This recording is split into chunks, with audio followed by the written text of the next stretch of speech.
एकदा एक कावळा होता, ज्याला इतर पक्ष्याप्रमाणे रंगीबेरंगी आणि सुंदर बनण्याची इच्छा होती. त्यानंतर तो पोपटाकडे गेला आणि त्याने आपले विचार सांगितले. पण पोपट म्हणाला, मोर हा सर्वात सुंदर पक्षी आहे, म्हणून तुम्ही त्याच्याशी बोला.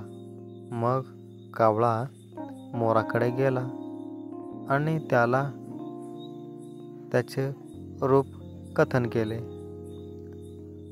तेव्हा मोराने उत्तर दिले, तुम्ही सर्वात भाग्यवान पक्षी आहात, ज्याला आयुष्यात कधीही पिंजऱ्यात ठेवता येत नाही. आणि आम्ही आमच्या ह्या सौंदर्यामुळे पिंजऱ्यात राहिलो. तुम्ही नेहमीच मुक्त संचार करत आहात. हे ऐकून कावळ्याला आपली चूक समजली आणि त्याने देवाचे आभार मानले